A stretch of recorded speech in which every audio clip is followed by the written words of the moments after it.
Sam, I'm introing. Hmm? I'm introing. And then we'll go to the slides. Welcome to Shaper Tools. Thank you for taking advantage of the, what's it? Back to the shop.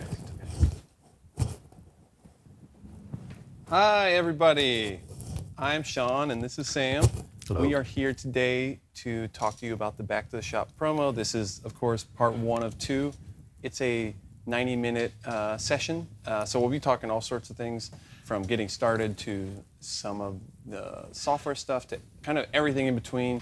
We'll be talking about all these projects you're seeing around us.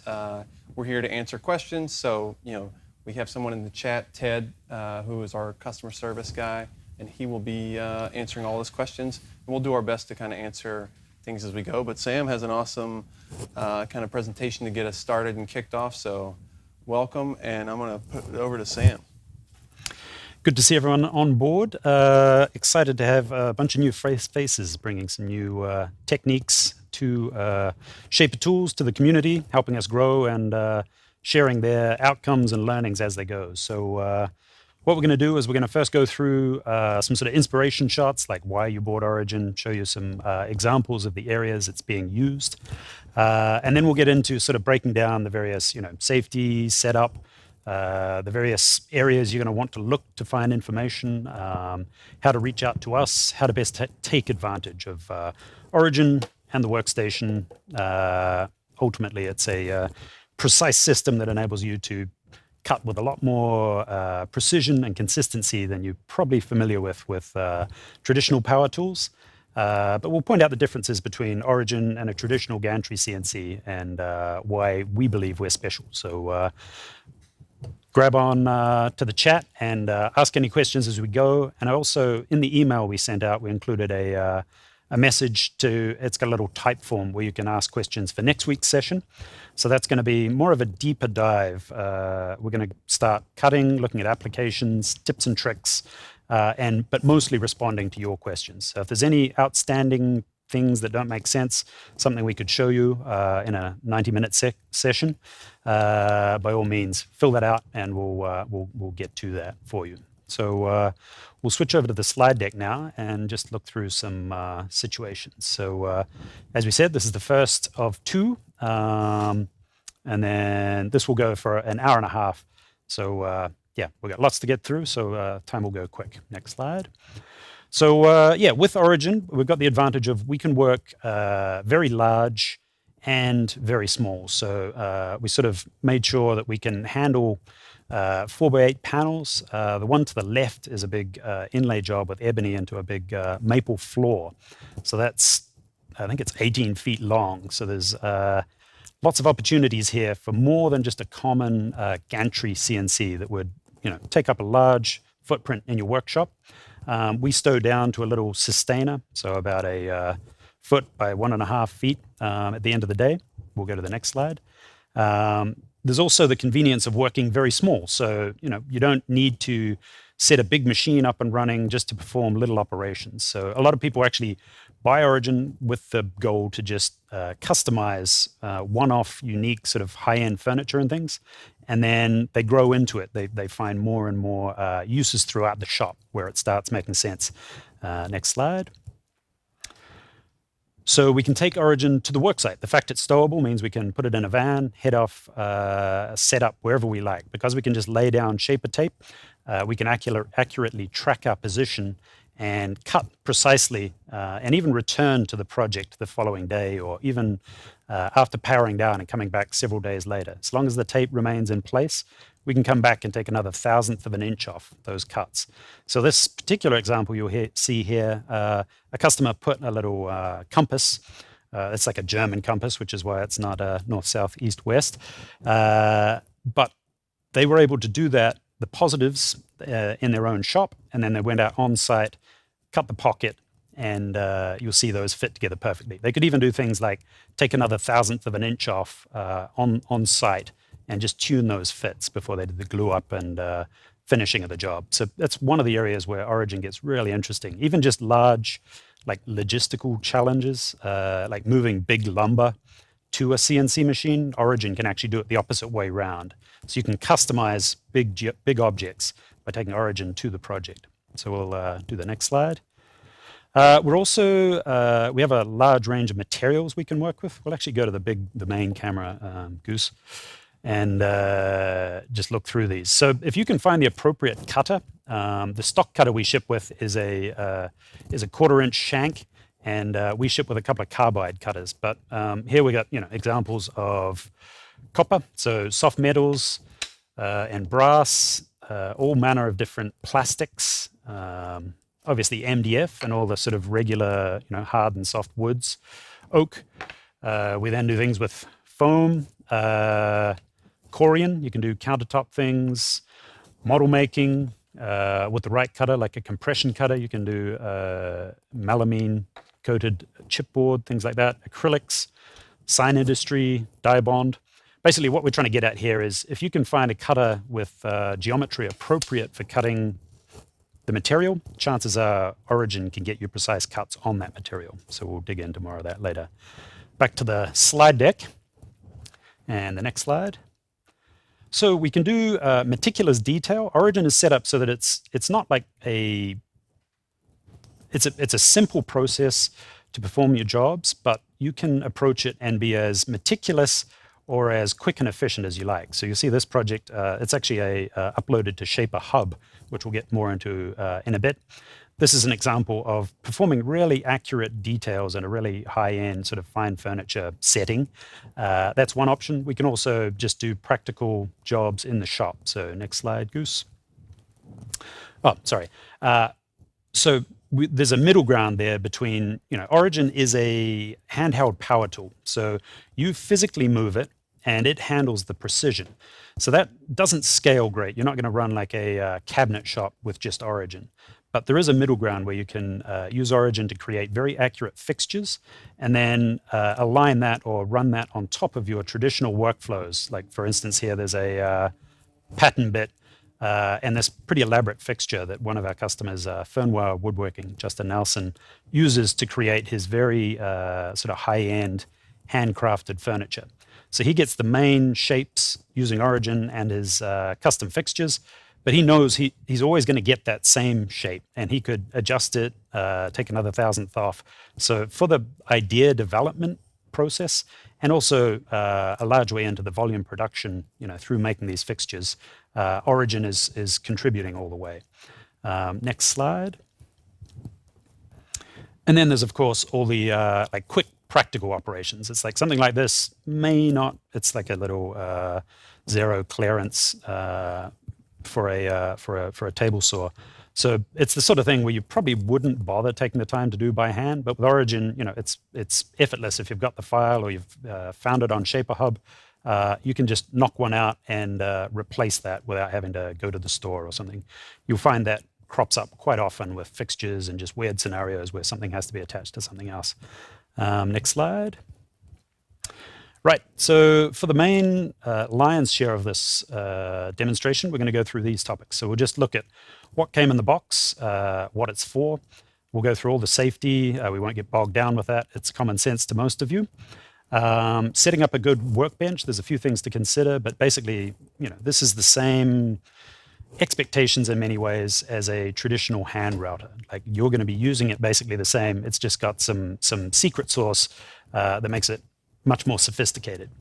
We'll then get into the UI. So we'll go through all the elements you're going to be exposed to in the UI and explain what they do, the order you approach. You first scan, design, cut. It's always the same, very simple. Then we'll get into the where to find projects. So you may not be interested in sort of creating your own from the ground up. So we've got a number of really interesting ways. Just browse Shaper Hub. We'll get into the specifics later. And then we'll look at just where you will go to find more information. Like this will give you a good, jump start. You'll be have a good idea of what it is you're dealing with, and you'll be confident, grabbing Origin and having a go after this training seminar. But there's a lot of subtle details, like a lot of it's fixturing and just tips and techniques. It'll be a lifetime of learning, so we'll just link you up to where to start looking for that. So we'll go back to the next slide. So here we have everything that comes in the pack. You can see there's the little manual, hex key, wrench. So that's for changing the cutters. And then there's the 3 stock cutters. These are designed, they're high quality carbide upcut, 2-flute upcut cutters and a V-bit. These are great for most of your woodworking. They're nice, stable cutters. I would reach for them in most circumstances. Outside of that list of interesting, diverse materials we looked at, most woodshop, MDF, you name it, those are perfect cutters for that. A couple of rolls of tape. For everyone who's got the workstation, the tape is less critical. That's when you start working on big panels and things. The workstation comes with its own tape, so you won't be using a lot of that to handle your scanning and tracking of your position in space. We'll get more into that in a bit. And then there's the adapter hose. So that enables you to connect Origin to a wide range of sort of standard dust extractors. You definitely want to be running this attached to a dust extractor. I had to go with an early prototype without attaching it to dust extraction, and it was pretty miserable. Firstly, we have a camera looking out the front at the tape field, so it needs to see tape. If that gets dusty, that's a problem. But it's just much healthier and cleaner to get that out of the way. Next slide. Now we're into just basic safety, obviously lungs, ears, and eyes. Origin's noisy. We do have the little protective screen. Actually, we can go over to this.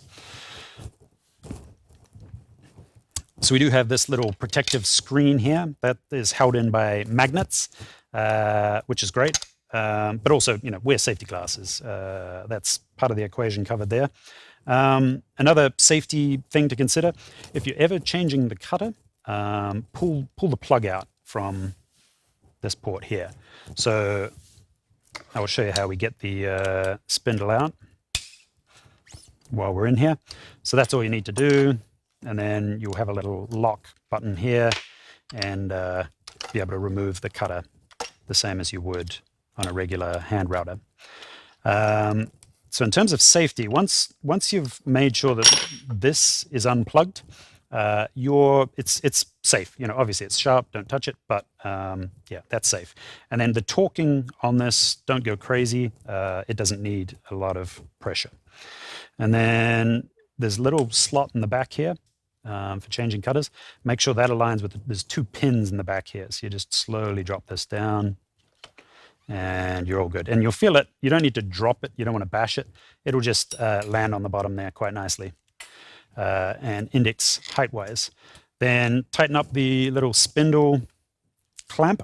That's once again sort of a firm finger tight, not crazy. And plug the spindle back in and you're good to go. Now, one thing, I've got this unit powered up. I should just make a note. Origin, we approach it like a power tool.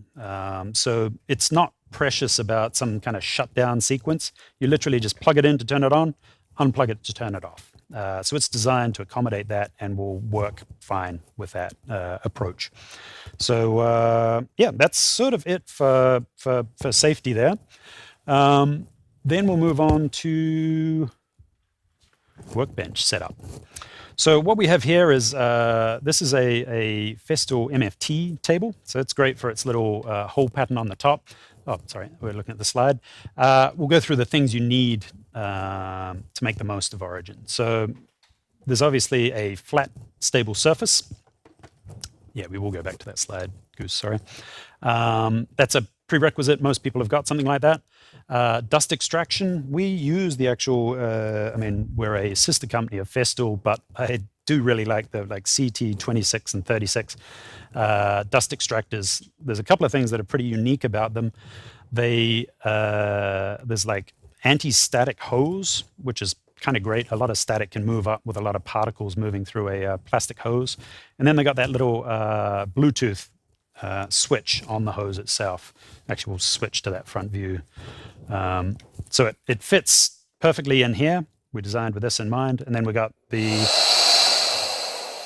ability to Bluetooth enable the vacuum itself. So take a look at that if you do not have a dust extractor. Maybe even worth saying, you can obviously use a shop vac or another vacuum you have. The vacuum that comes with Origin should likely fit that, but I think you'll realize with the Bluetooth on-off and the really powerful dust suction, you'll actually see quite a bit of difference while using Origin. So something to think about upgrading if you're still haven't moved into the higher class of vacuums yet. And then back to the slide deck. Setting up your workspace, you're going to want to have a spoil board. So a spoil board is just like a half-inch MDF sheet.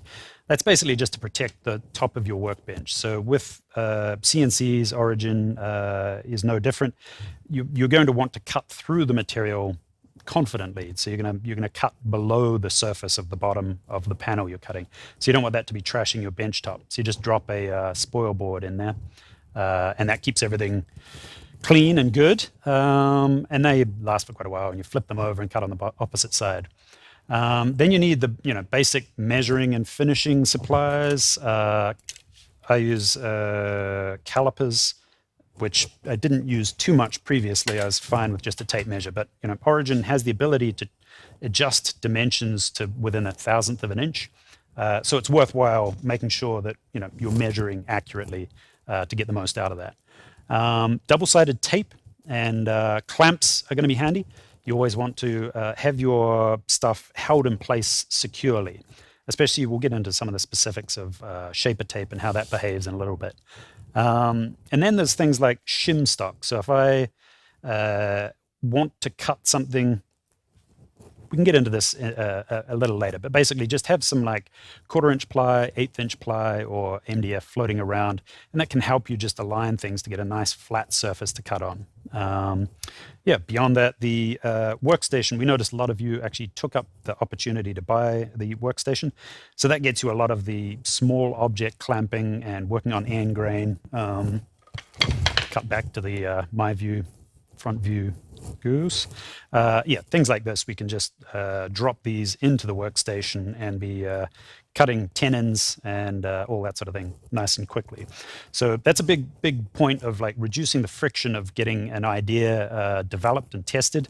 It's just if it's quick to just drop something in a fixturing system like the workstation, you're obviously much more productive, but just much more likely to iterate and develop an idea a little more, if it's not a huge ordeal to make a fixture from scratch every time. So that one's great. And then, maybe we'll go over a little bit more about the workstation for people who have it, and maybe for people who didn't initially purchase it, to kind of give you a little more introduction about how it works and why it's super useful. Also, if we seem a little light on some of these topics, I'd encourage you to take a look at our YouTube channel. So we're starting to produce what we call sessions. So every week we do like a deep dive on a particular topic. A couple of weeks ago it was cutters. Sean made his little stool here last week, I believe. Yep. So there's a lot of sort of looking over people's shoulders who are experienced using Origin, seeing how they use them in different circumstances, seeing how to best take advantage of Origin's capabilities. And unlike this one, which is a sort of ground-up introduction, which is sort of high-level and vague, those are a much more deep dive into specific details. So if you're interested in any of these materials, for instance, check out that. We've got discussions on Fusion, software, premium projects, you name it. There's lots of stuff up there, and I encourage you to take a look. Yeah, and even Thursday, we're doing a chat with Philip Morley about his furniture building process for people who are really interested in kind of how we can take classic furniture building and what you can do with Origin. We'll really deep dive quite hard into all that and how he's using Origin. So that'll be pretty cool. And then we have an Illustrator one the week after, which will get into more of the software side about how to actually create files for Origin, which we'll get into a little bit here as well. But we'll get real deep into most of these sessions now. So, yeah. And then back to the slide deck. So that basically sets up our workbench. One thing I didn't mention is good lighting. I don't want flickery kind of compact fluorescent lights. Some of them can mess with our ability to properly expose shaper tape with our camera. Like Origin struggles to see clearly what the shaper tape looks like if the lights are crazy flickery. So make sure, you've got good LED lights or, make sure your shop lights are not flickering. We'll get into some specifics of how you would tell if there is a problem there. But next slide. So yeah, we hope to see Origin give you a huge boost to the capabilities of your shop. So without taking up a huge amount of your floor space, Origin is going to provide you with the ability to cut very accurately, very consistently, come back to jobs, make changes, things that ordinarily would have been kind of a large part of a day exercise, or even something you just wouldn't pursue, should now be like readily possible for you to just bang out in a short amount of time. So we're hoping to see Origin become more and more common in your workflows now that it's in your shop. So we just want to make sure you are familiar with what it can do, and make sure you get the most from it. So next slide. Right. So what I'm going to do here is we'll just get to this slide in a little bit. What we're going to do is just a very quick cutting operation on a panel here. So I'd encourage you, if you have your tool at home, get it out, and we will be doing what we call air cuts after I do this quick cut demonstration, which will be, when we hover just above the surface, we don't even, we'll install an engraving bit upside down. So it won't be a sharp object. We won't turn the spindle on.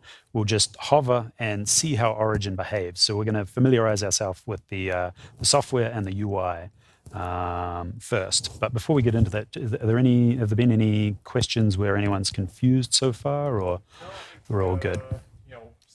Maybe you can kind of give your opinion, I can give mine, but there was a question about what vacuum, you really like in the festival lineup, and what's best for Origin.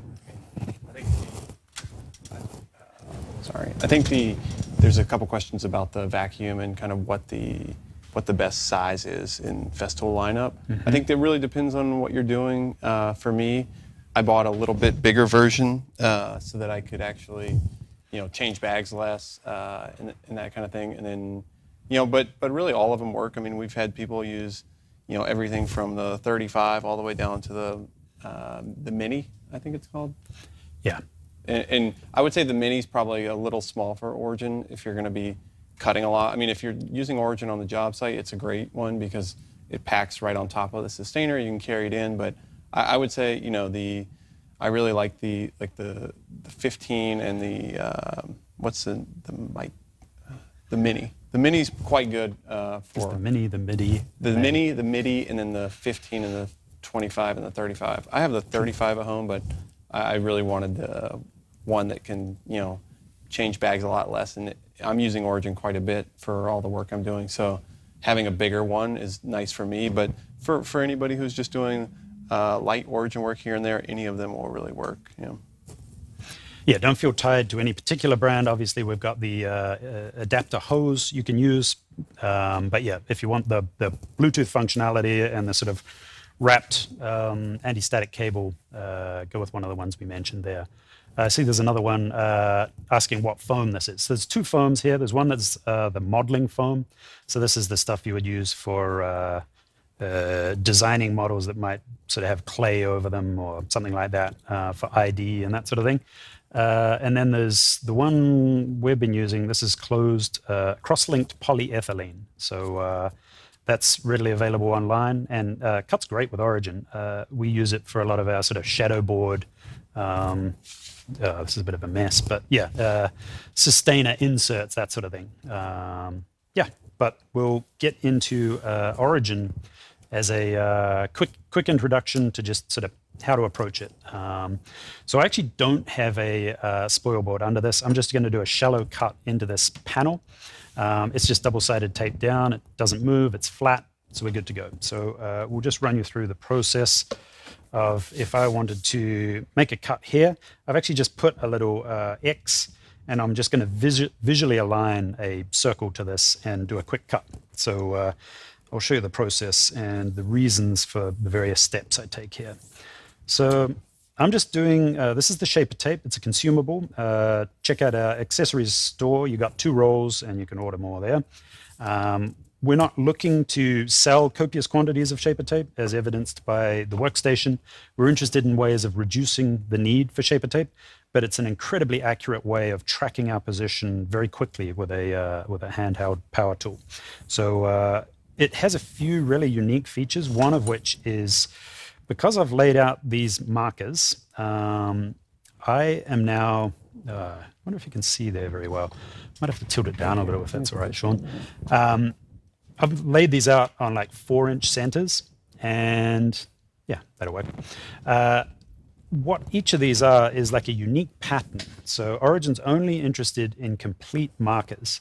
So these ripped ones at the end, not taken into the equation. So the same applies, like if I ran a Sharpie through here or spilled dust all over this, they wouldn't contribute. So complete visible markers are all it's interested. And it sort of, the camera itself is looking out the front. So I'll grab that. We've got this little prop here that gives you a rough idea of what it is Origin is looking at.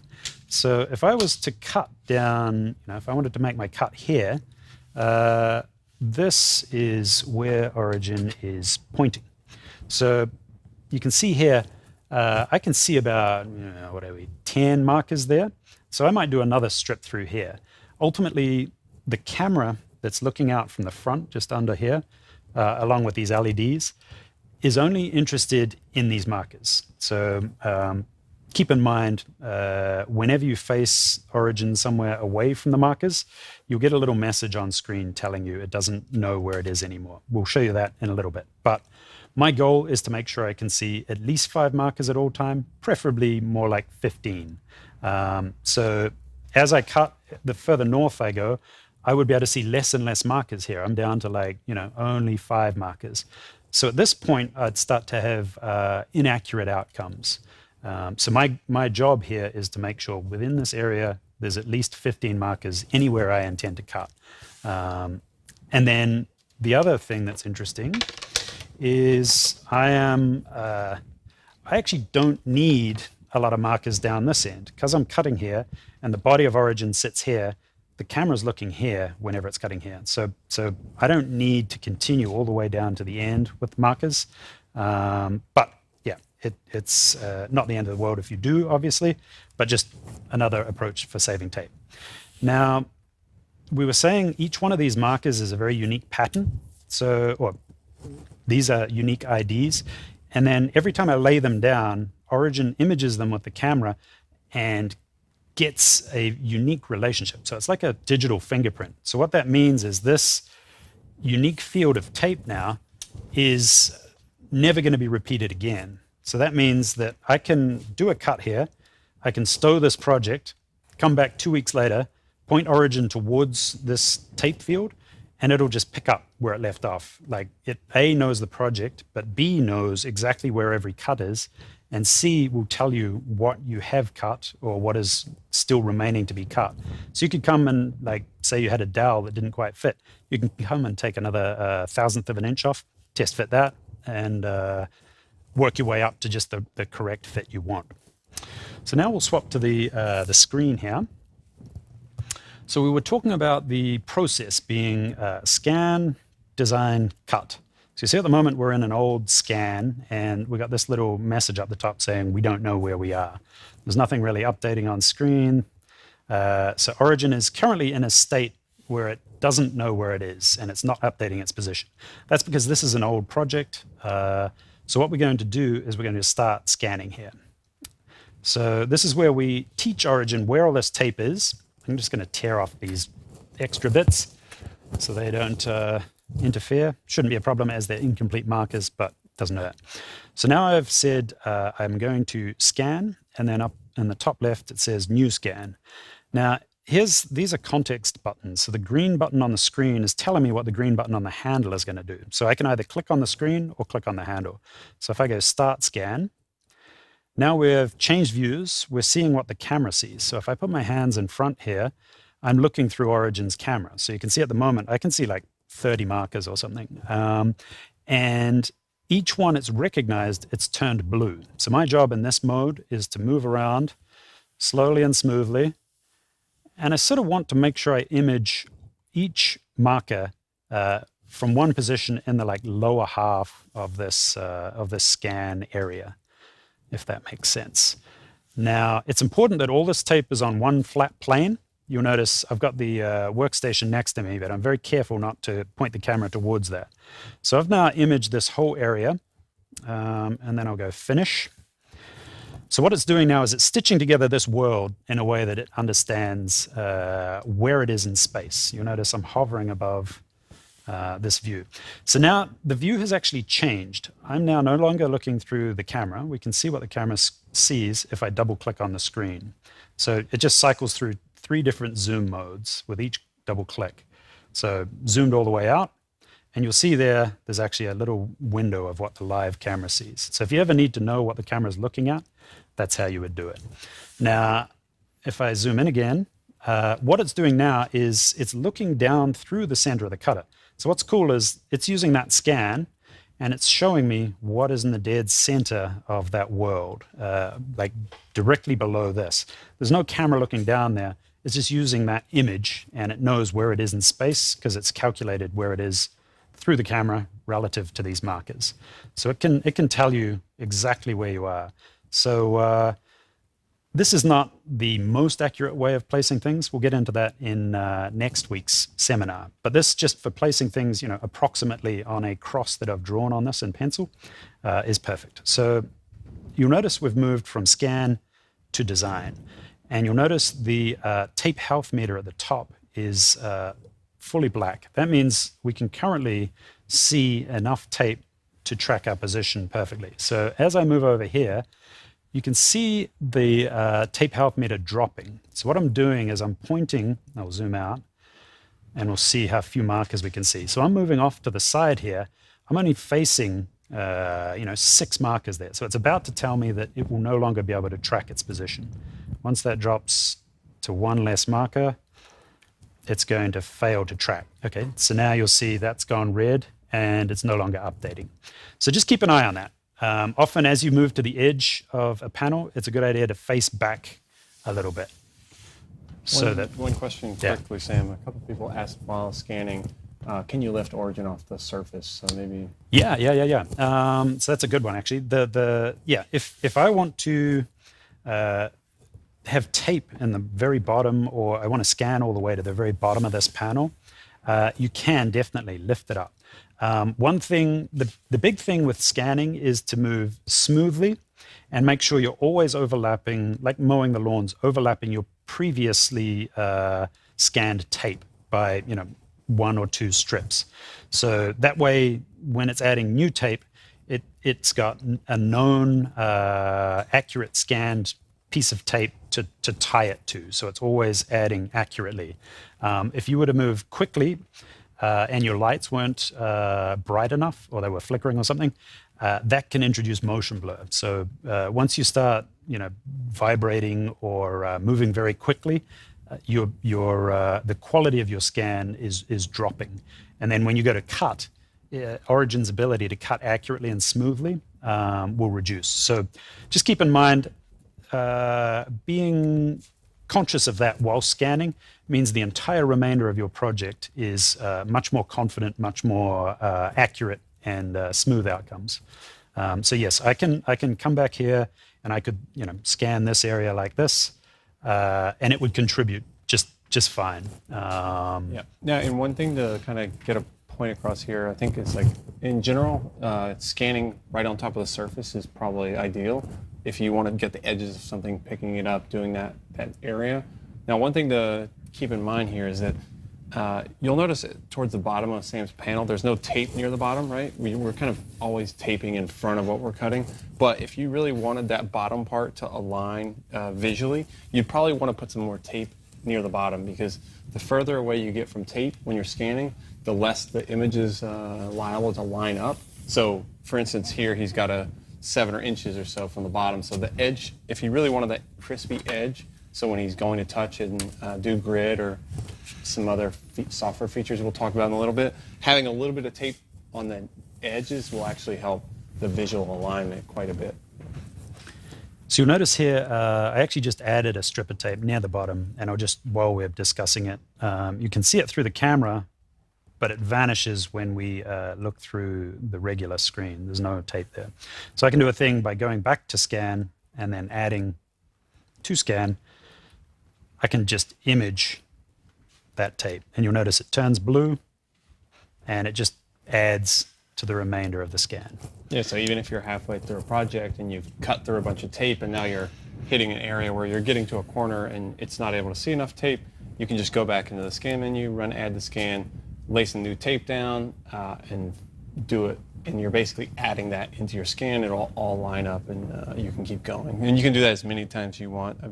You know, especially if you're working on bigger panels where sometimes you're maybe cutting through a lot of tape, you'll have to do that maybe a couple times. Yeah, and just reading Morgan's summary, yes, exactly. The critical thing here is that your tape field is flat, coplanar at all times, no warps, nothing moving. That you would want to make sure if you were cutting and had other elements that were butted up against it, maybe with double-sided tape, just keep everything like clamped in place or double-sided taped so it doesn't wobble, doesn't move. Yes, very much keep your tape field stable and flat, and then scan smoothly, and you'll have good outcomes. Yeah, so so we've moved through scan. We're now in design. We're going to do everything here in the on-tool design menu. So we won't be importing anything from ShaperHub. We'll mention that in a little bit. That's where things get really powerful and interesting if you've got skills in the digital realm. But for the meantime, we're just going to look at what we can do on tool. I'll actually just show you a little example.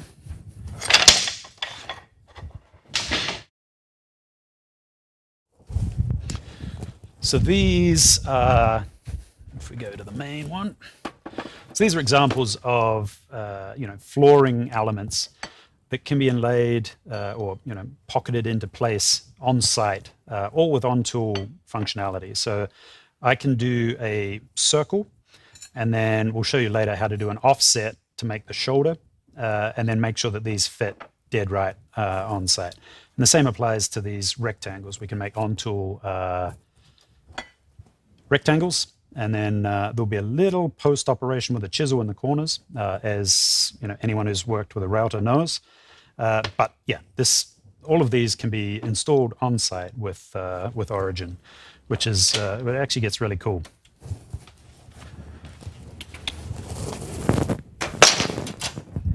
Sorry, that probably makes a bit of noise with the microphone there. Right. So we've got I've gone from scan, and I'm now dumped into design once we've completed the scan, and seeing out if there's anything. I mean, we'll have videos on specifics of getting the most out of scanning, so we'll follow up with that info later. But for the meantime, that's a very basic intro to scanning, and will get you good outcomes. So now we will do the circle. So I've gone design to the create menu, and then circle. So this is actually really cool. I can either click, you see here it's telling me the green button, click is start circle, and it looks like nothing's happened, but as I start moving, you'll see a circle form, and it's centered on where that first click was. And then you'll see the diameter here is being read out. So if you want to do it by eye, you can do that. So there's a 2.52 something circle. And then here we have, we're going from design to cut. So design is where you compose and arrange your objects. It would be where you'd import stuff from ShaperHub, and then in this bottom option on the left, grid. We'll get into that later. That's for next week's seminar. That's for very precisely aligning things relative to real-world edges. It's super powerful, but for today's operation, if anyone's following along, we can just be doing air cuts from home. So I'm going to actually cut this, but you're welcome to air cut.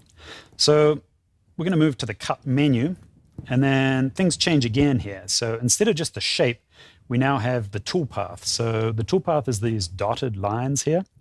And you see they're moving in a particular direction. So this is a conventional cut. We don't offer the option of climb cutting with Origin without, I mean, you can make it do it, but ordinarily we're going to prioritize conventional cuttings for the smoothest experience.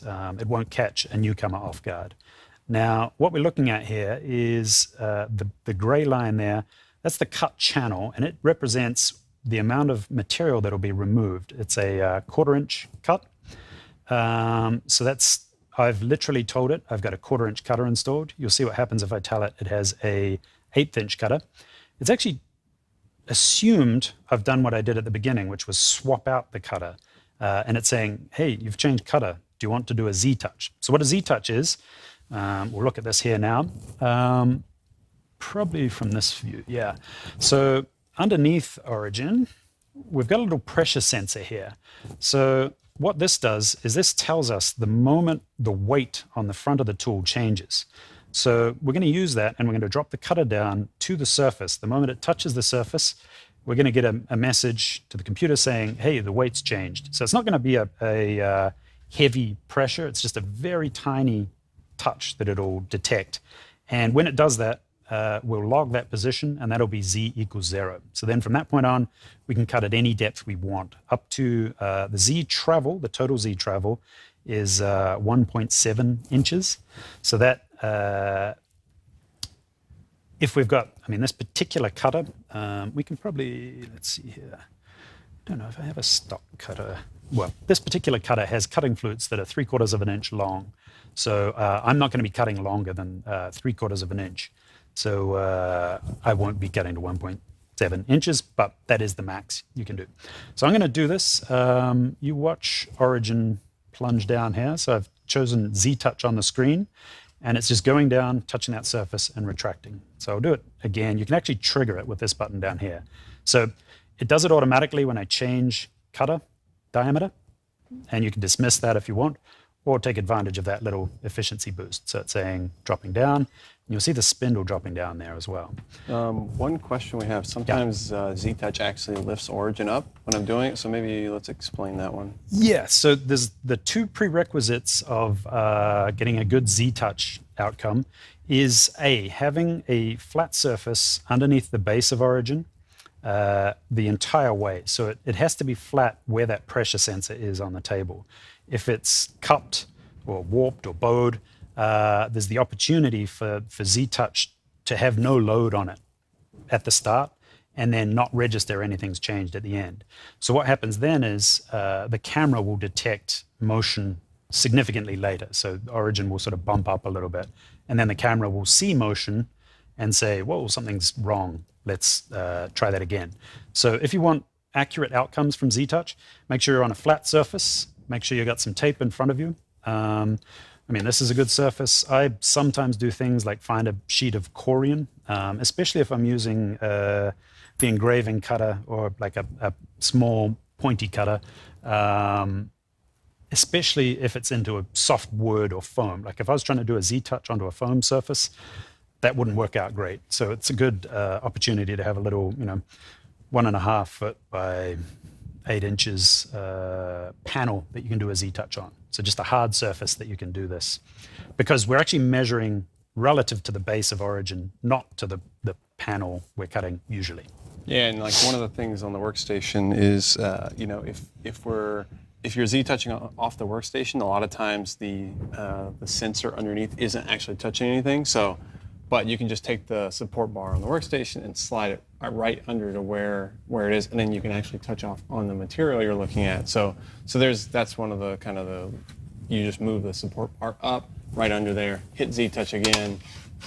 If it does have an error because it's not loaded when you do it the first time, it'll kind of warn you, hey, maybe we can go over to this one, this camera here, so they can see a little bit more. So if that way, you just make sure that this panel is right under the front of Origin. And then I've made sure the support bar is supported here. You'll see it can look down to that element. We go to cut mode, go Z-touch. This will be quite deep. So it's got to travel a long way because this element's a little lower. But because the support bar is supported, you get the tick at the end saying that was a successful Z-touch. But ordinarily, you're going to be on a flat panel, so just make sure it's flat.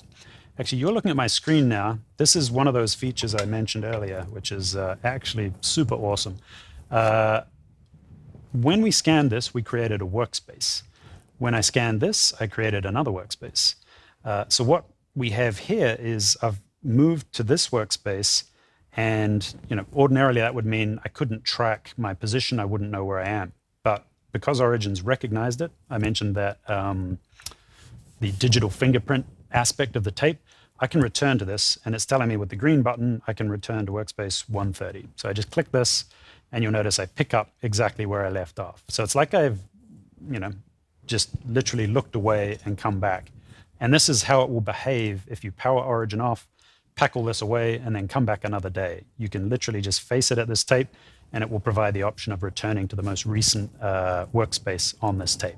So your workspace is basically kind of your sandbox. It's where all of the data is going. Like now that I've created this circle, it exists in this workspace. So workspace 130, they just get incremented 1, 2, 3, 4, 5.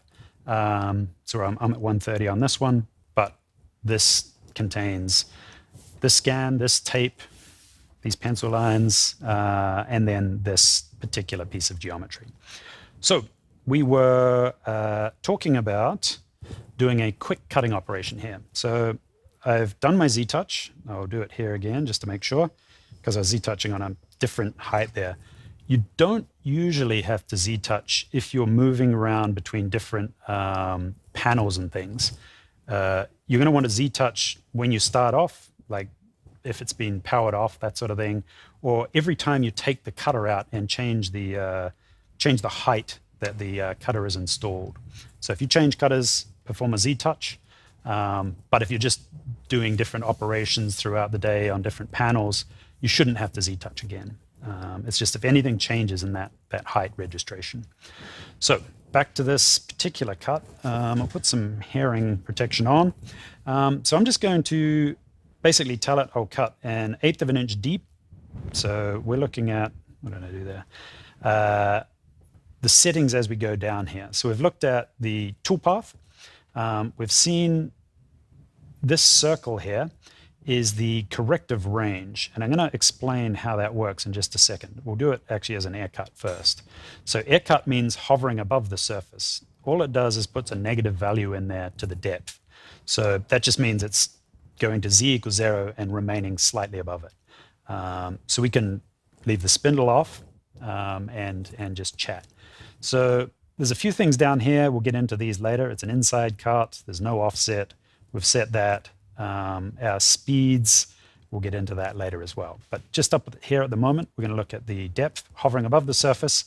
And then you'll notice as I move my corrective range over here, so that's the circle, the moment this toolpath, the dotted line, fits within that circle, it's available for cutting. So you'll see this button pops up here saying, hey, do you want to cut that?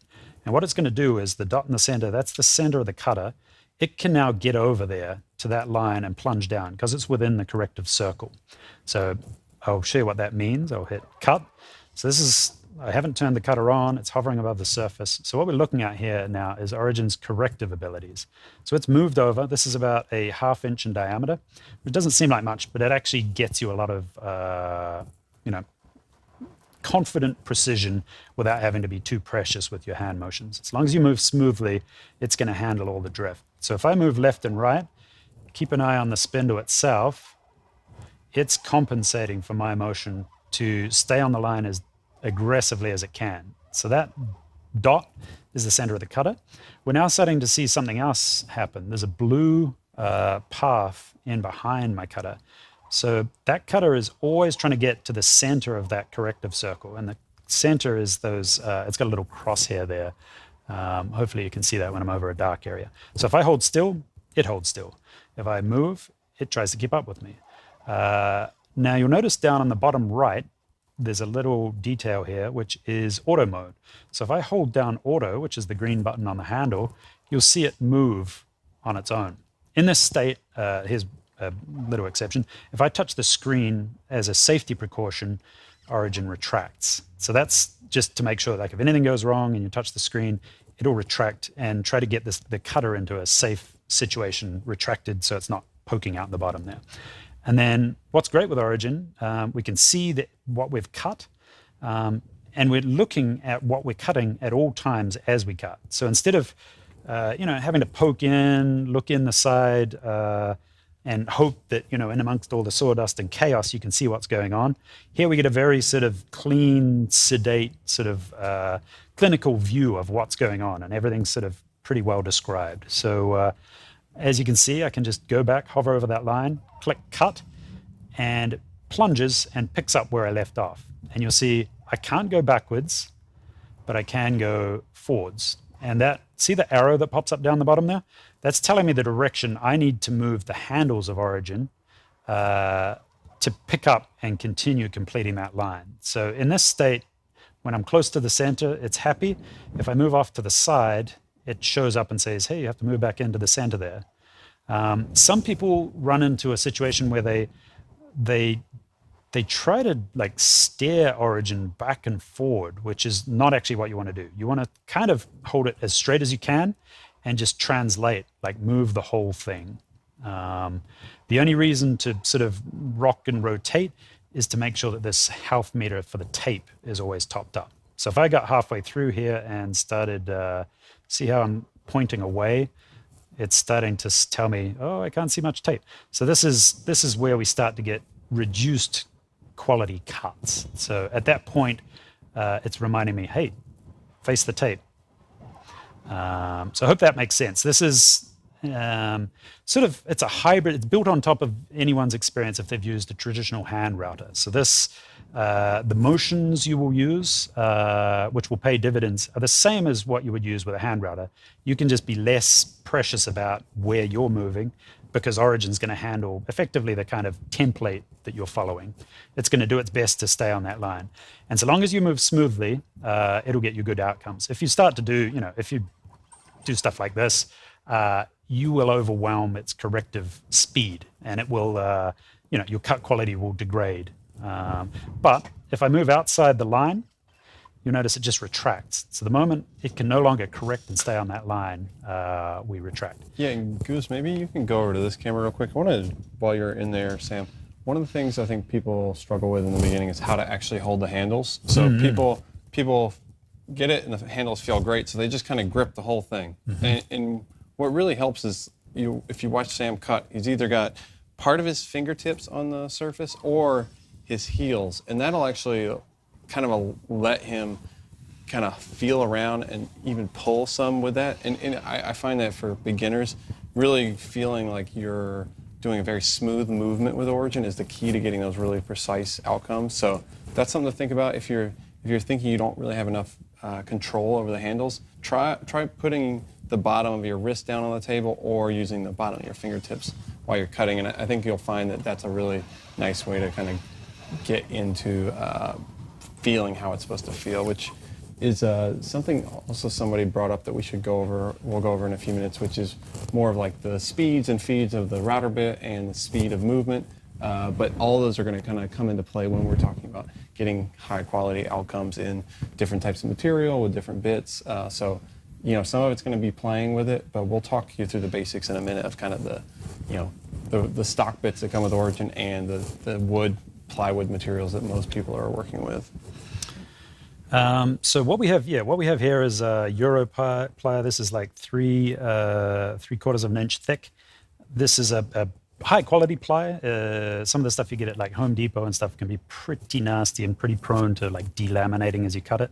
This here, you'll see you might not be able to, each layer is pretty beefy. There's not a lot of pockets, like holes in it. And the top veneer or the top surface is actually quite thick, so you can sand it and still get good outcomes. You don't just blow through it really quickly. The adhesives in it are great. They call it all sorts of different names: Europly, Multiply, Apple Ply, Baltic Birch. It's sort of the same thing in a way. They're doing like high quality ply with good glue and not many voids in it.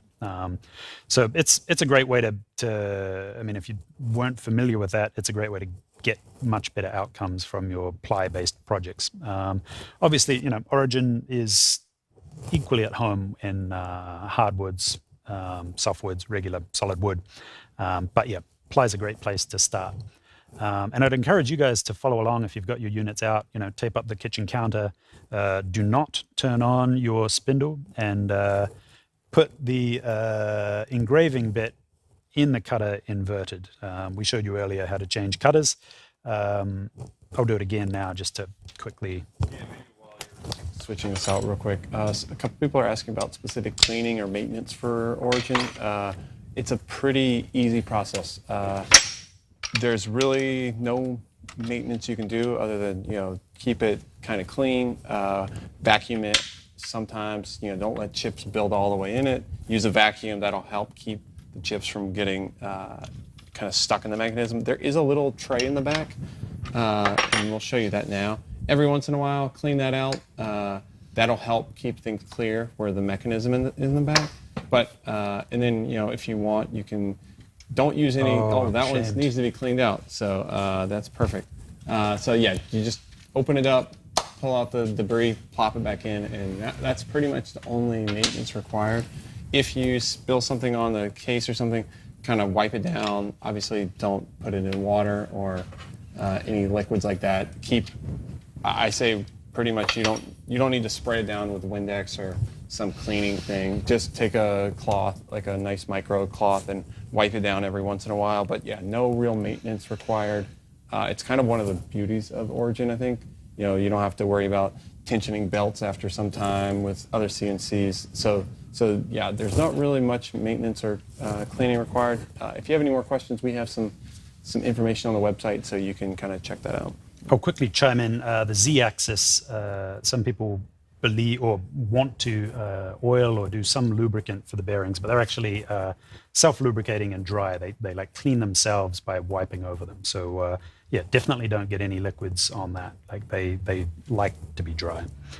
So I just flipped the cutter. If you're doing a air cut at home, following along, do the same thing. So you would, now that I have the dull end of the engraving bit, the shank poking out there, I can do a Z cut, a Z touch, and then just hover above the surface and follow along here. I'll be cutting, you'll be air cutting. So you see now we've got a good Z touch and can silently follow along, so you'll be able to tell what's going on. I'm going to put this back to the regular cutter. So back to the stock cutter, 2-flute carbide upcut. It's great for people familiar with CNCs and routers. The upcut action for Origin is particularly good for the cutting experience, more than the finish quality. It will leave a little bit of fuzz on the top surface, but that's a compromise we suggest making because it actually makes the cutting experience a lot better if you're removing a lot of material, which this is kind of our workhorse standard cutter. It's designed for removing a decent amount of material, but also keeping things nice and precise. So if you're using a down cutter, it A is forcing chips into the cut channel, and B, it's forcing Origin up off the surface. So the faster you go, the less friction you get on the base of Origin, which sort of snowballs, and then the faster you go. And it sort of, you end up with this big sort of rocking, very awkward motion versus the up cutter, which is pulling chips out of the surface.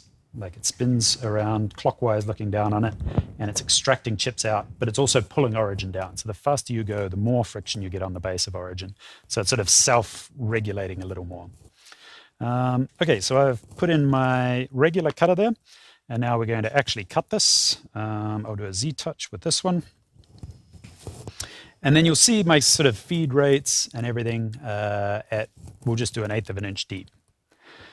So now I'm going to set you can't quite see here. There's a little, maybe switch to this camera here. So here is our spindle speed. Let's see if you can see there. Not quite. So either way, this is our speed control on the spindle. This is all like a passive separate entity to the main Origin system. So the spindle, this is the power only for the spindle. So the moment you hit this, the cutter's going to start spinning. So be very careful you don't do that inadvertently. And then this is the speed control. So it's between, I believe, 10,000 all the way through to like 26. Someone will correct me if I'm wrong there. For someone inexperienced, start on a lower number. So you're going to want to start maybe 4 or something like that, and work your way up. The key with cutters is you don't want to get them hot. So you don't want to sit in place and just let them spin. So if you're less experienced, you're more likely to cut slowly. So this is just a hint for your first day with Origin. Start with this set to a slower value than maybe you'll grow into. That way your first cutter will last longer. If you have that set on 6 and linger in place for a few seconds, you could burn your cutter up pretty quick. So yeah, that's the first step there. So we're going to do this on 5, and always remember to tighten that spindle clamp when you replace everything. Get into a routine of collet, drop it in, spindle clamp, and then do the plug. That way, some people, or I do it myself inadvertently. If I forget to do this, sometimes I can do a touch off and get a, it will tell me the touch off was successful. But if this is loose, once I start cutting, I get really inaccurate results, and the height will vary and things like, yeah, just get into a routine checklist of things to do. So collet, spindle in, spindle clamp, and then the power. Only do the power once you're confident everything else is ready to go, and then you'll get good outcomes every time. So I'm going to cut this 1/8 of an inch deep. Everything else has been set. We've done our Z-touch. Might as well look at our screen there, Goose. Yep. And these are going to be on the default settings. So you'll see here, if I click my speed, if you've just taken your tool out of the box, you won't have to consider this. We'll get into this in the next session. But auto is on default, and plunge is on default of 15. So we'll dig into that in a little bit, but just for now, just know that they are appropriate for most conventional wood you're going to encounter. So I will power up the spindle. It's going to get noisy. Vacuum. And then tap the green button.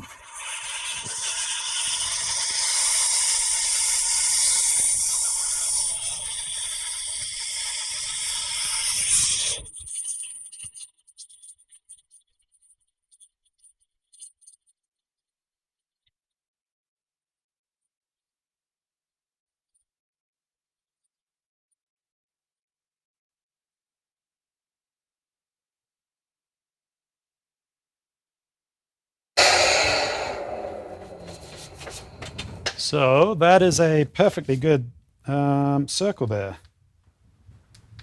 Do you remember how to sync that? Check. Sometimes you have to click it a couple of times. Yeah, interesting. Okay, so yeah, no, we've cut a circle there. Maybe can we switch to this one? Yeah, there's a little very accurate circle, exactly the dimension we described in our file. And what's cool now is we can come back. I'll do a little shoulder here on the outside using offsets. So we can cut off a little more material here. So let's say I want to change this. I'll show you how offsets work. I'll do a very exaggerated one. So I'll do a positive 0.1 inch offset. So what that does is it moves away from the final dimension. The final dimension is the green line. So I was cutting at 0 offset initially. So we were cutting it at exactly the dimension we described. Now I'm cutting 0.1 of an inch inside that line. So if I hadn't cut anything, I'd be leaving 0.1 of an inch of material in place.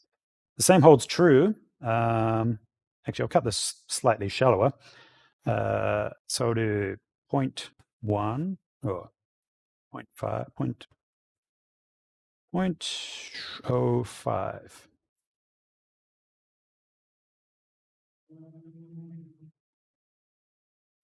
Right. I'm going to cut this slightly shallower inside the line, and you'll see how that.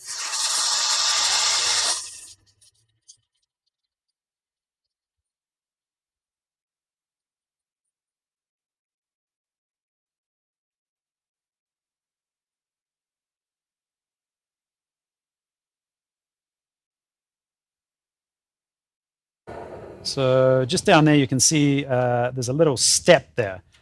So this is part of the beauty of Origin. You know, you can get in and with just one initial line, one initial cut, you can start doing all sorts of different depths. So they call that 2.5D.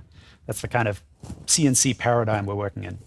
What that means is Origin plunges down to a depth that's defined with the depth setting in the top left corner there. And then throughout the duration of that cut, it remains at that depth. And then once you complete and retract, it's ready to do another depth, any depth you like. So 2D would be if it just could only cut to one depth and cut anywhere in X and Y.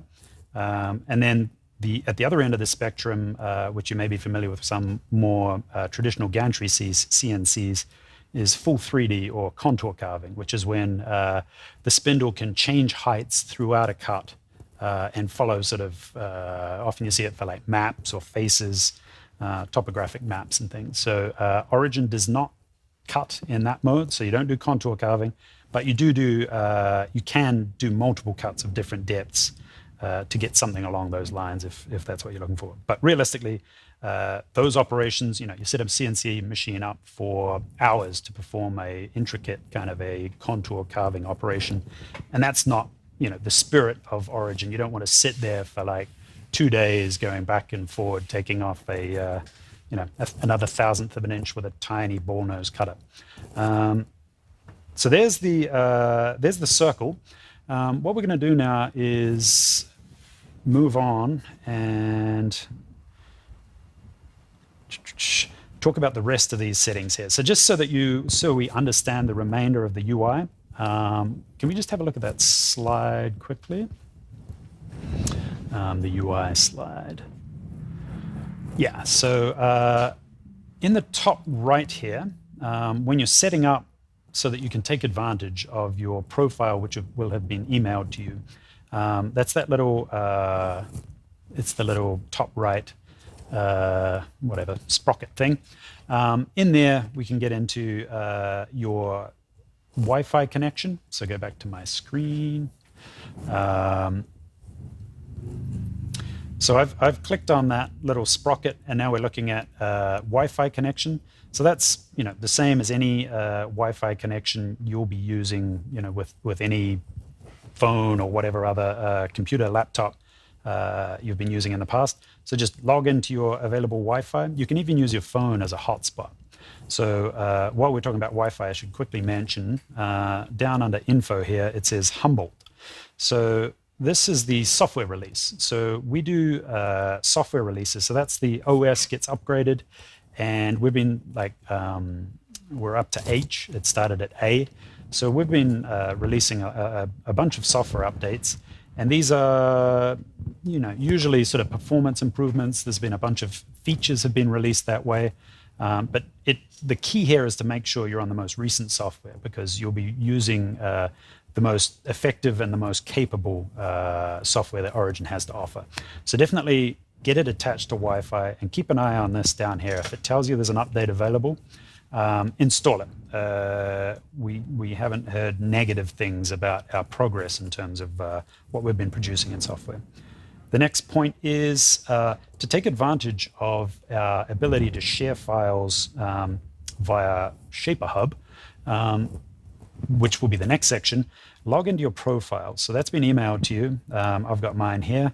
That means my tool is logged in with the same profile as we would be on the Shaper Tools website.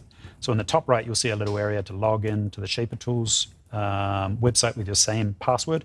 That'll mean the two are linked now, and you can then just copy files from your computer, and they'll instantly be available for cutting on Origin. That includes any files you make, like if you're familiar with Illustrator or some of these vector editing apps, they'll pop up immediately. But then there's also, you can grab a shared project from someone else in the community, or we have like premium projects, which are very intricately described, really elegant test cut projects that are like specifically tuned up for cutting with Origin, and each little detail is described along the way. So it's a great way to learn. We'll actually go through those slides now, Goose. So we've gone through settings, get connected to Wi-Fi, get your software update, check language units. If you're a metric person, that's where to change those units. And that'll stay persistent across your machine. So every time you do a new workspace, you'll remain in the same unit setting you were previously. And then the key with the UI in general is scan, design, cut. So first scan in the space, teach Origin where it is in physical space, then move into design, place your shapes, create your shapes. We can actually make text and things like that. I'll let you play with that under the design settings. And then we can get into all those shapes are then readily available for cutting. We haven't got into cut types and things today. We'll do that in the next session. But yeah, we'll move right along to the next slide. So how do we get files to Origin? We've got a little USB in the side. So one of the big things that's important here is we always want Origin to be a functional, handheld power tool. We don't want it to be compromised by a lack of Wi-Fi. But if there is Wi-Fi available, we want to make the most of that. So there's a number of ways we can get files to Origin. And via Wi-Fi, Shaper Hub is going to be at the center of that. So we've looked at designing on tool, that doesn't need any Wi-Fi or anything attached. But moving on to Shaper Hub, we'll go to the next slide. This is where you can explore all the files that the community has made. So there's like 675 files up there already.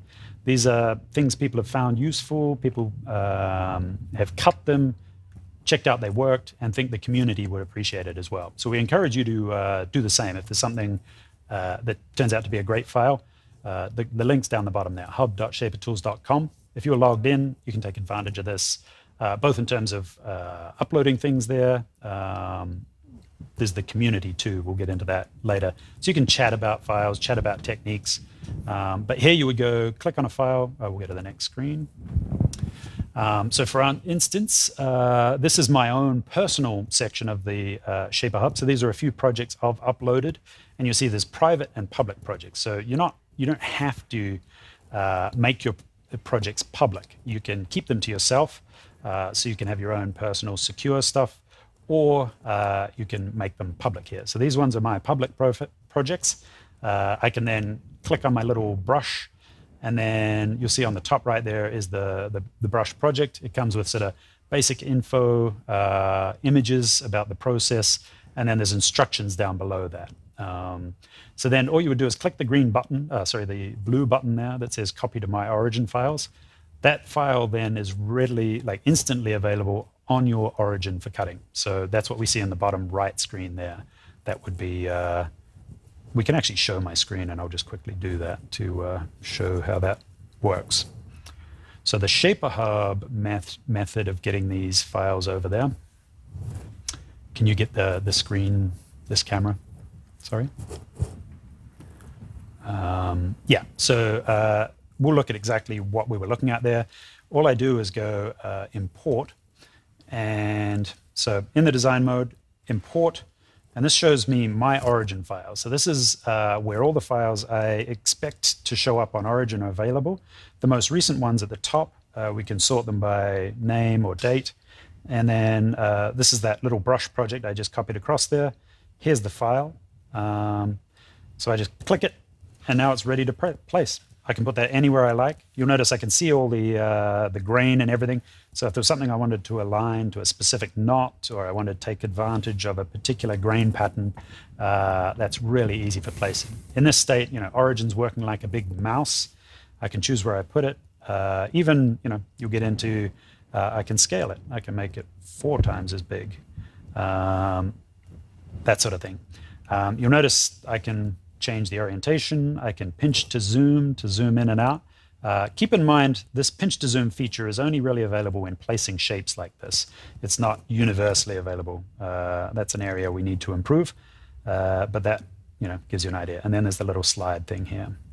Yeah, and one thing to kind of go over here, when you're placing shapes via this method where you're just kind of moving the tool around, visually aligning it, they're going to be pretty close, but if you're looking for a very, very specific alignment or in the perfect spot, we're going to go over that next week's session.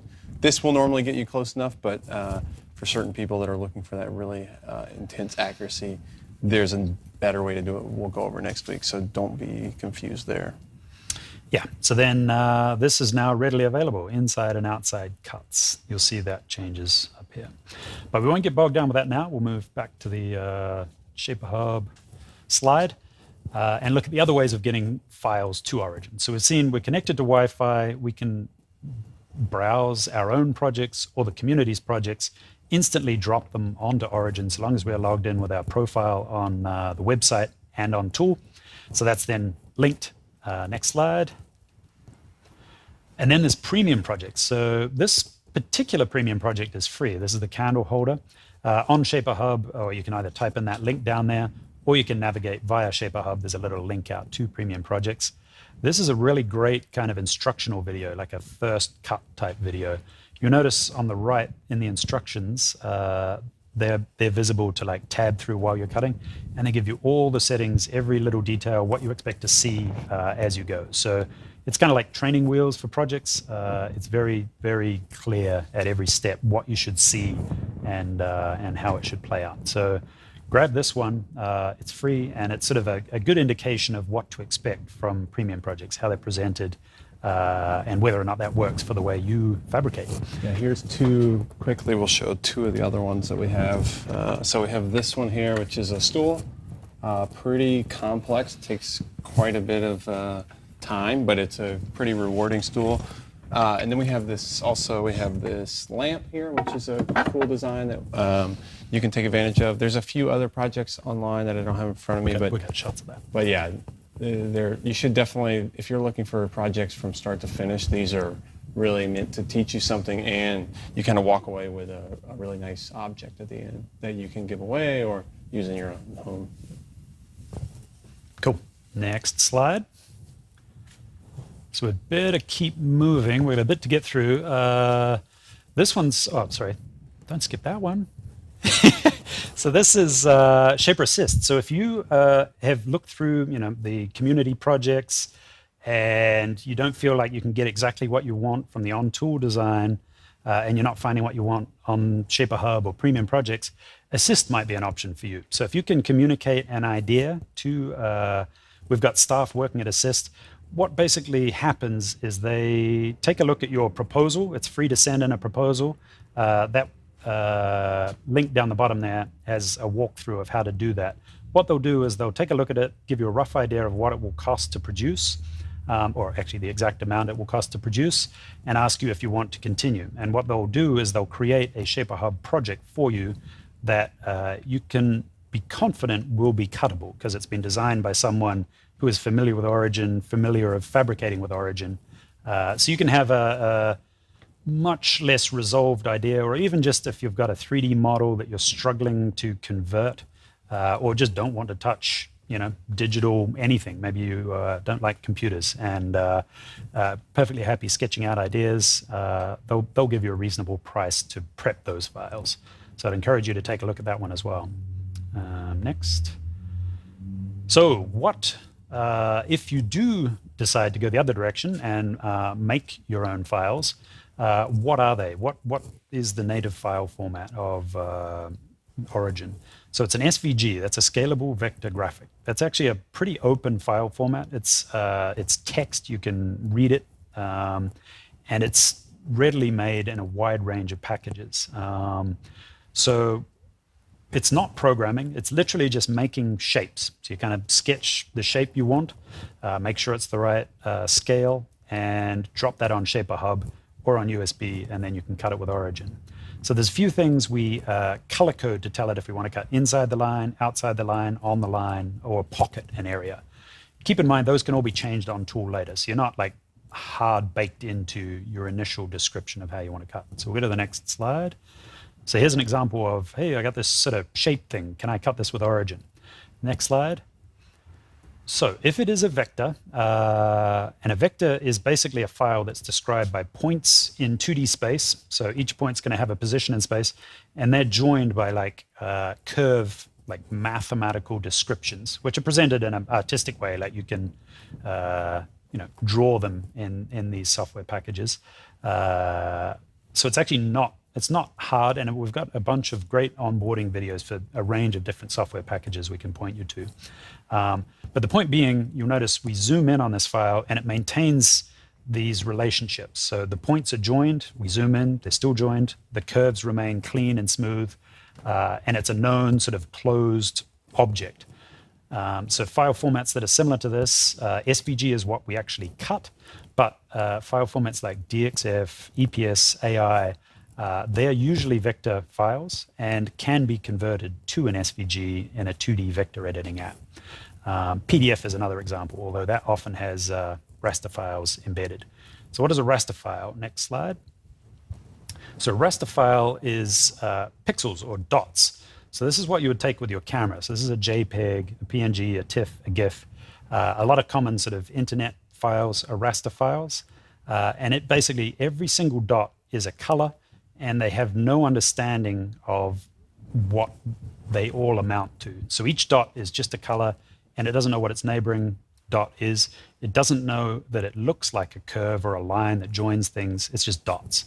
So that's not immediately cuttable with Origin. There's some videos, if anyone's interested, we can show you how to trace a raster image like this, a JPEG, and turn it into a vector image. But usually you're going to want to start with vectors from the beginning. So next slide. And with that in mind, there's like two avenues you can use to approach this. So there's a free web software called Vector, vectr.com. That's a great place to go and start creating vector geometry for cutting with Origin. And we have a video on how to get the most out of that. Then there's a free option. So it's open source. It's technically very capable. It's called Inkscape.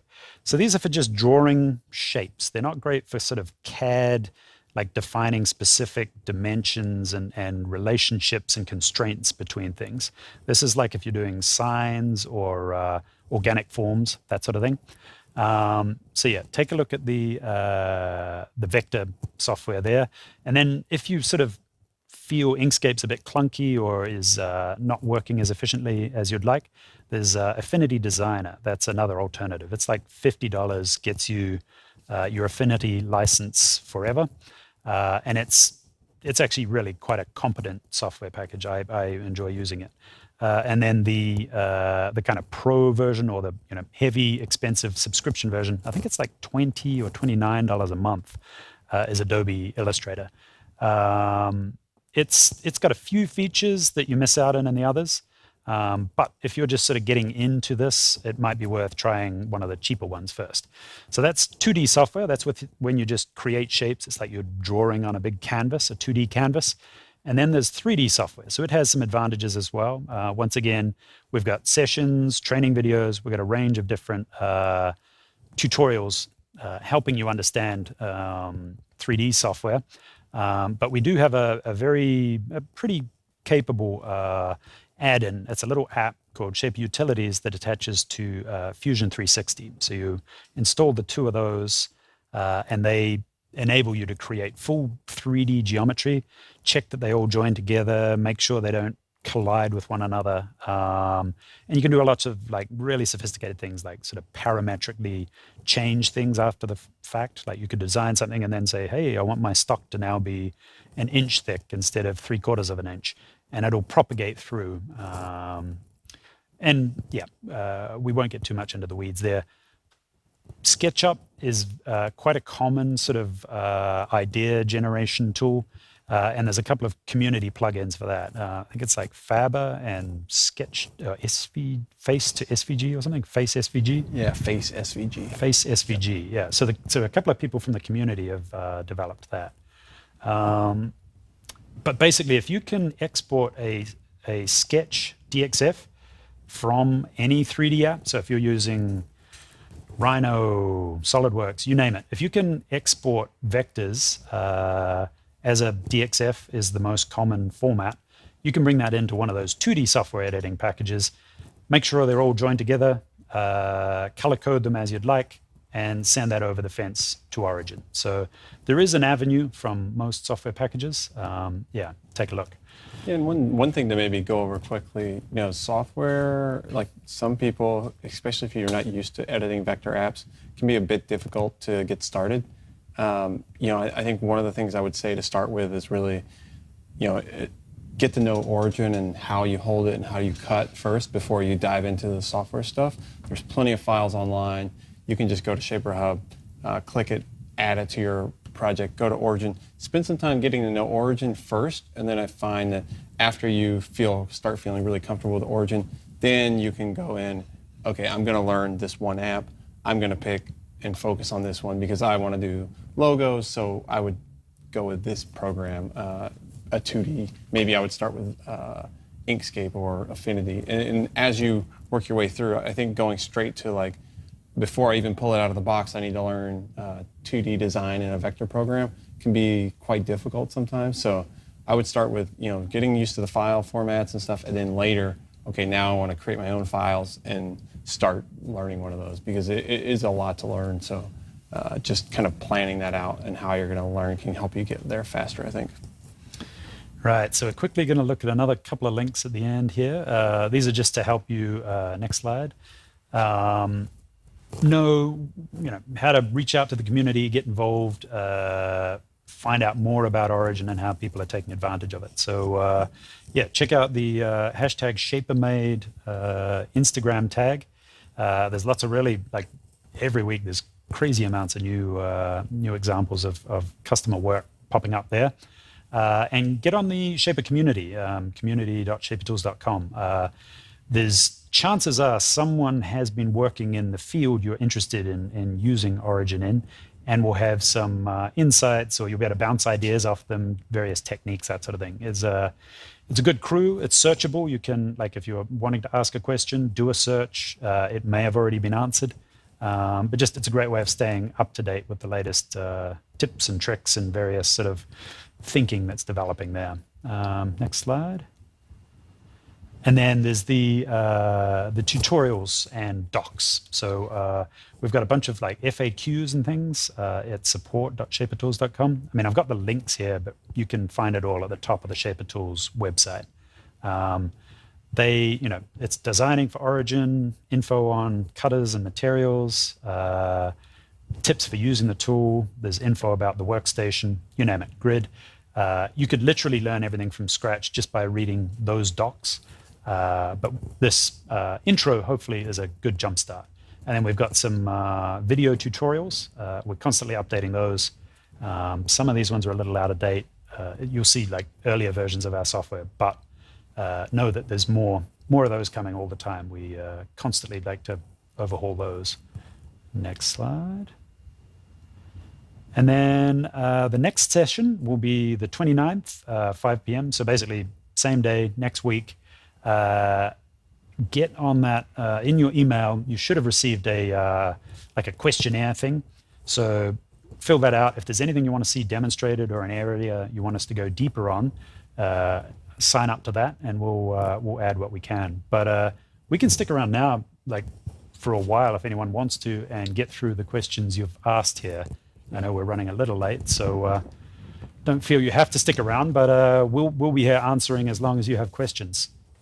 Yeah, and we'll see you next week for the second session where we'll go over a lot more of that. We'll try to incorporate all the answers you guys have filled out and really, help do some more of the advanced stuff that people are looking to do. So definitely fill that out if you have specific questions. All right, so let's do and if you have questions now that you haven't already put in, go ahead and throw them in the chat. But let's go ahead and go over a few of the questions. So the first one, I think we already did the foam. Yep. Okay, so we kind of went over this a little bit about the speed of the router from obviously 1 to 6. It's I believe 10,000 RPMs to 26,000 RPMs. Most bits for CNC are in the 18,000, I would say, for a lot of cases. So I normally don't run on 6. It's normally too fast for the stuff I'm doing. So 4, 5. One of the things you're going to have to do is do some playing with the tool and feel and look at your cuts. So you'll say, set a certain depth, set your speed, make a cut with a line, and then check the quality of the cut. If you're seeing burning or really dark in the cut channels, your speed is too fast on the spindle, so slow it down some. If you're seeing what looks like chunking, that you're not getting crispy, clean cuts, the speed's probably a little too slow. We do have a thing online, and maybe Ted can post it in the chat of kind of some basic ground rules where it's, if you're cutting material with the 1/4" bit, here's where you should be in. If you're doing engraving, here's the kind of speeds you should be in. If you're in wood, if you're in plastic, that kind of stuff. So I think Ted will throw that in the chat, but that's a good place to start. But yeah, if you're doing wood with the 1/4" bit, with the 1/8" bit, I would start 4 to 5, somewhere in there. And then as you use a tool more, you'll find out, if it's correct. I mean, one of the other things is if your bit starts getting a lot of black material kind of on it, especially near the bottom, you're likely too high of a speed. So try lowering that. I think there was a question I saw earlier about how long do bits last, and that's kind of a hard to answer question. If your speeds are right in the way you're moving the Origin around your material, they can last a while. If your speeds are wrong and you're going too slow or the bit's spinning too fast, you have a chance of really deteriorating that spindle quickly. Now, one of the things that's maybe even useful talking about before everybody jumps off of here is we've already done 11 sessions now, and a lot of the sessions that not for this specific for you guys buying the tool for this promo, but every week on Thursdays we do a session with a very specific thing.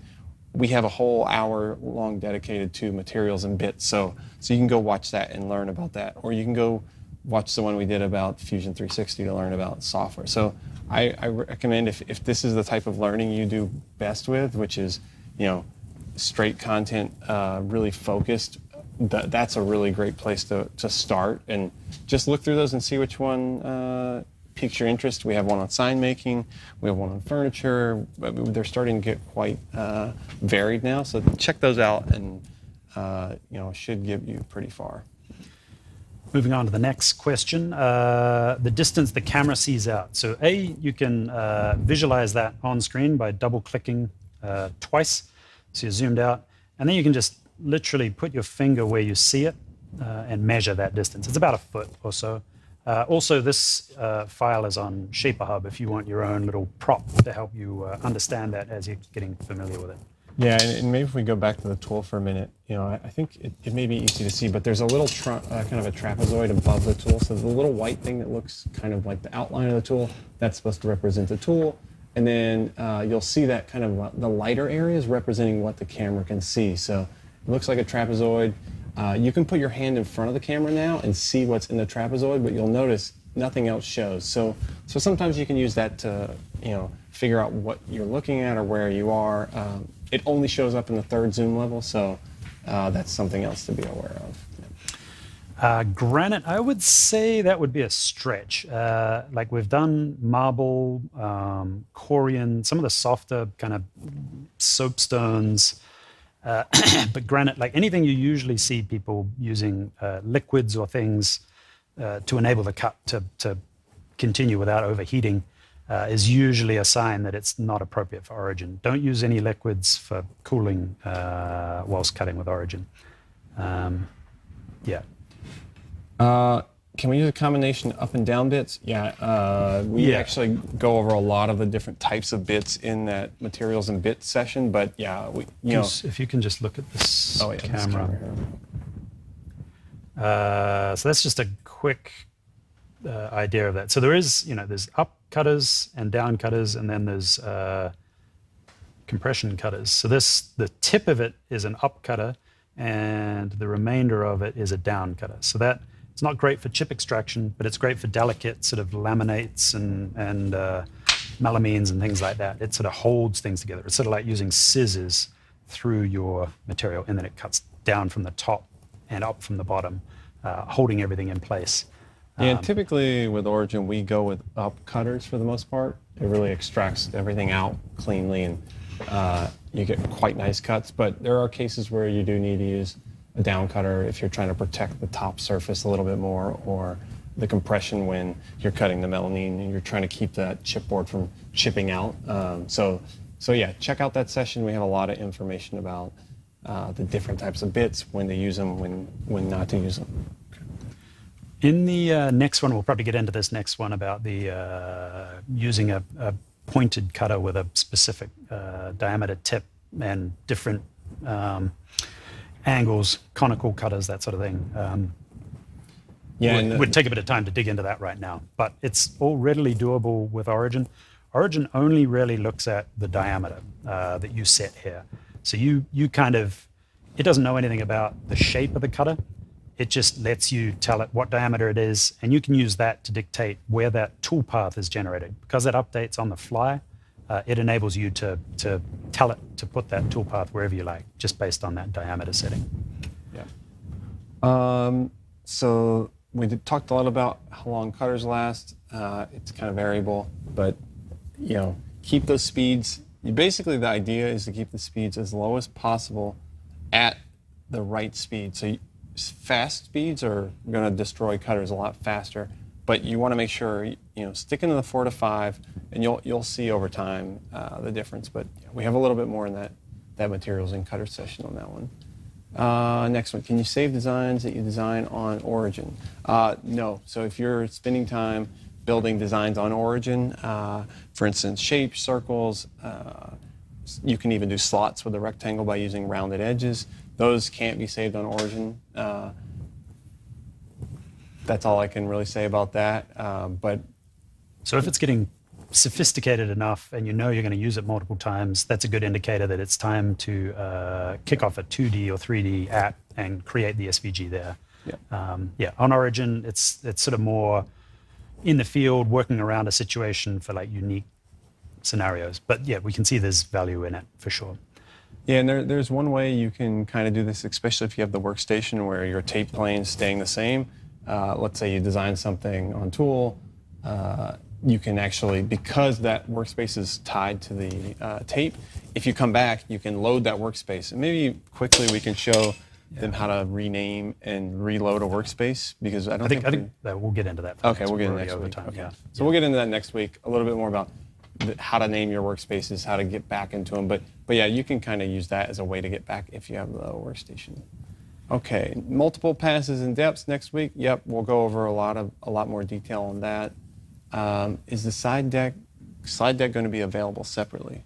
That's a good I can question probably you can probably email support and I can get that to you. What increments are recommended for depths or multiple passes? Yeah, so the basic rule of routers is only go as deep as the diameter of your bit. So if you're working with a stock 1/4 inch bit, you want to work in passes of 1/4 inch or less. I would say get used to working the same depth. For instance, if you're doing 3/4 ply here, you need to do at least 3 passes to get through it. I would even say, we'll go over it next week a little bit more, but we're really looking about 4 passes to get through 3/4 with the stock bit to get a really nice finish. So we'll go over that next week. That's if you're doing a finishing pass. Yeah. Yep. And then, if you're doing an 1/8 inch bit, you're going to do depths of 1/8 inch increments. One of the important things we talked about here is remembering how deep your, I just lost my train of thought. So, anyways, yeah. But we'll go over that more next week, and we'll get into that. And then you've got the limit of scans or workspaces, which, the point is we can actually delete workspaces. So whilst we're not seeing anyone encountering those limits, there's a plenty big hard drive on here to store them, and they're saved quite efficiently.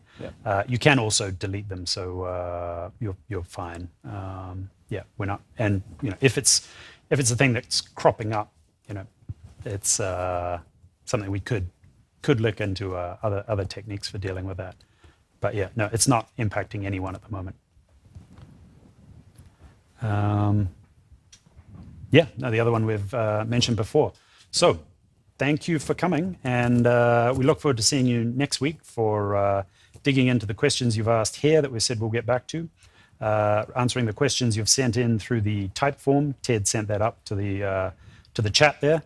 And encourage you to dig in and tool around with some air cutting.